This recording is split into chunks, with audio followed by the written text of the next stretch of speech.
اعوذ باللہ من الشیطان الرجیم بسم اللہ الرحمن الرحیم رب اشرح لی صدری ویسر لی امری واحلل عقدۃ من لسانی یفقہوا قولی۔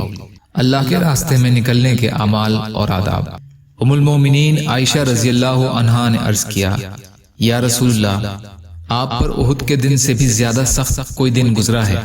آپ صلی اللہ علیہ وسلم نے ارشاد فرمایا، مجھے تمہاری قوم سے بہت زیادہ تکلیفیں اٹھانی پڑی۔ سب سے زیادہ تکلیف عقبہ یعنی طائف کے دن اٹھانی پڑی۔ میں نے اہل طائف کے سردار ابن عبد یالیل بن عبد قلال کے سامنے اپنے آپ کو پیش کیا کہ مجھ پر ایمان لاؤ، میری نصرت کرو اور مجھے اپنے یہاں ٹھہرا کر دعوت کا کام آزادی سے کرنے دو، لیکن اس نے میری بات نہیں مانی۔ میں طائف سے بہت غمگین اور پریشان ہو کر اپنے راستے پر واپس چل پڑا۔ قرن ثعلب مقام پر پہنچ کر میرے اس غم اور پریشانی میں کچھ کمی آئی تو میں نے اپنا سر اٹھایا، دیکھا کہ ایک بادل کا ٹکڑا مجھ پر سایہ کیے ہوئے۔ میں نے غور سے دیکھا تو اس میں حضرت جبریل علیہ السلام تھے۔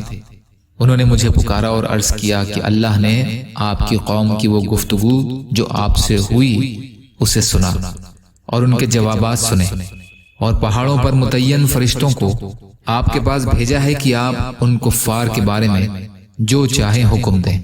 اس کے بعد پہاڑوں کے فرشتے نے مجھے آواز دے کر سلام کیا اور عرض کیا، اے محمد صلی اللہ علیہ وسلم، اللہ نے آپ کی قوم کی یہ گفتگو جو آپ سے ہوئی ہے اسے سنا۔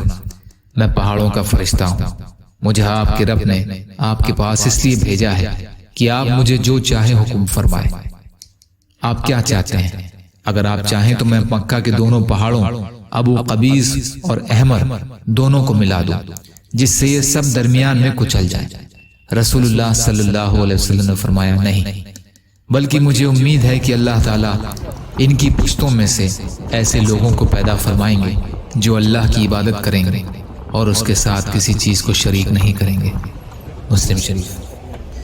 یا اللہ ہم سب کو کہنے سننے سے زیادہ عمل کی توفیق عطا فرما۔ یا اللہ جو مظلوم ہیں، پریشان حال ہیں، بیمار ہیں، قرض میں ہیں، بے روزگار ہیں، محتاج ہیں، ان کی مدد فرما۔ یا اللہ جو دنیا سے ایمان کی حالت میں چلے گئے ان کی مغفرت فرما۔ یا اللہ اپنے حلال میں سے دے دیجئے، اپنے حرام سے بچائیے۔ یا اللہ اپنے غیر سے بے نیاز کر دیجئے۔ یا اللہ ہمارے سب سے اچھے اعمال ہمارے آخری اعمالوں کو بنا دیجئے برحمتک یا ارحم الراحمین۔ لا الہ الا اللہ محمد رسول اللہ۔